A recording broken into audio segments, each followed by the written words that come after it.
அடிக்கிற மழைக்கு நல்லா சூடாக மசால் வடை வந்து எப்படி பண்ணலான்னு பார்க்கலாமா? இந்த மழைக்கு ஒரு பிளாக் டீயோட இந்த மசால் வடை சாப்பிட்டுட்டு இருக்கும்போதே அவ்வளோ சூப்பராக வந்து இருக்கும். மேக்ஸிமம் எல்லாருமே வந்து நினைப்பாங்க, என்னதான் நம்ம வீட்டில் பண்ணாலுமே கடையில் வாங்குற மாதிரி இருக்க மாட்டேங்குது, அவங்க வந்து நல்லா வெளியில் நல்லா கிறிஸ்பியாக இருக்கே அப்படின்னு நினைப்பாங்க. அதில் நம்ம பண்ணுற ஒரு சின்ன மிஸ்டேக் வந்திருக்கு என்னன்றதை நான் சொல்கிறேன். அதுக்கு நான் வந்து ஒரு 4 ஹவர்ஸ் முன்னாடியே வந்து கடலைப்பருப்பு வந்து நல்லா வந்து ஊற வச்சுட்டேன். நல்லா வந்து ஊறிக்கணும் பருப்பு. ஸோ நல்லா ஒரு 4 ஹவர்ஸ் வந்து ஊற வச்சுக்கோங்க. இது நல்லா சுத்தமாக தண்ணி இல்லாமல் வந்து ஒரு மிக்ஸி ஜாரில் வந்து எடுத்துக்கோங்க. தண்ணியோடு சேர்த்துட்டிங்கன்னா ரொம்ப கொல கொலன்னு ஆகிடும். ஸோ சுத்தமாக தண்ணி இல்லாமல் நல்லா வடிகட்டிட்டு ஜாரில் சேர்த்து பல்ஸ் மூடில் ஒரு 3 டைம் வந்து பண்ணிங்கனாலே வந்து போதும். சில பேர் வந்து பார்த்திங்கன்னா நல்லா நைஸாக வந்து அரைச்சிருவாங்க. அப்புறம் வடை போடும்போது ஒரு மாதிரி ஹார்டாக வந்து இருக்கும். அதுதான் நம்ம பண்ணுற தப்பு. இந்த மாதிரி பல்ஸ் மூடில் வந்து போட்டிங்கன்னா ஒரு சில பருப்பெல்லாம் வந்து அங்கங்கே வந்துருக்கும். பருப்பும் நைஸ் ஆகாமல் இருக்கும். இந்த டைமில் போடும்போது வடை நல்லா கிறிஸ்பியாக வந்து இருக்கும். இப்படி ட்ரை பண்ணுங்கள். இது கூட வேறு எதுவுமே வந்து சேர்க்கல. ஒன்லி பருப்பு மட்டும் தான் சேர்த்து வந்து அரைச்சிருக்கேன்.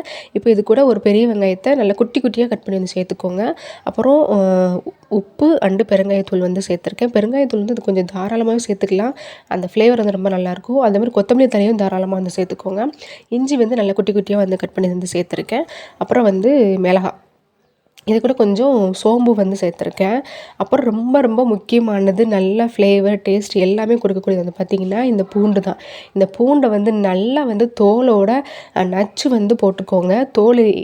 தோலோடு போடும்போது தான் அந்த ஃப்ளேவர், அந்த பொரிச்ச உடனே வந்து பார்த்திங்கன்னா நல்லா மணமாக சூப்பராக இருக்கும். நீங்கள் கடித்து சாப்பிடும்போதும் நல்லாயிருக்கும். ஸோ பூண்டு போடுறதுக்கு மறக்காதீங்க. அது தோலோடு சேர்த்துக்கோங்க. இப்போ வந்து பாருங்கள் எவ்வளோ அழகாக வந்து வடை தட்டுறதுக்கு வருதுன்னு. கொஞ்சம் நம்ம வந்து தண்ணி எதுவுமே சேர்க்காமல் அரைச்சிக்கணும். அப்படி அரைக்கும்போது நல்லா பர்ஃபெக்டாக வந்து வடை தட்டுறதுக்கு வந்து வரும். நீங்கள் இந்த மாதிரி போட்டு எடுக்கும்போது வடை வெளியில் நல்லா கிறிஸ்பியாக இருக்கும். உள்ளுக்குள்ளேயும் நல்லா வெந்து வரும். அதே மாதிரி ரொம்ப ஹை ஃப்ளேமில் வச்சு வடையை வந்து வேக வைக்காதீங்க. அப்புறம் கலர் மட்டும் தான் சேஞ்ச் ஆகும். உள்ளே வந்து கொஞ்சம் மாவாக இருக்க மாதிரி வந்திருக்கும். ஸோ மீடியம் ஃப்ளேமில் வச்சுட்டு 2 பக்கமும் பக்கத்தில் இருந்தே திருப்பி திருப்பி போட்டுட்டு இருந்தீங்க அப்படின்னா சூப்பராக வந்து வெளியில் நல்லா கிறிஸ்பியாகவும் உள்ளுக்குள்ளே வந்து நல்லா மாவாகவும் சாப்பிட்றது ரொம்ப சூப்பராக இருக்கும். நீங்களும் இந்த மெத்தடில் ட்ரை பண்ணி பாருங்கள். நீங்களே யோசிப்பீங்க, நம்ம கடையில் வாங்கி சாப்பிட்ற அந்த மசால் வடைக்கு ஈக்குவலாக வந்து இருக்குங்க. 2 பக்கமும் பக்கத்துலேருந்து இந்த மாதிரி திருப்பி திருப்பி வந்து போட்டுக்கோங்க. எங்கள் ஊரில் வந்து மேக்ஸிமம் வடை வாங்கினாலே வந்து தக்காளி சட்னியும் தேங்காய் சட்னியும் கட்டியே வந்து கொடுத்துருவாங்க.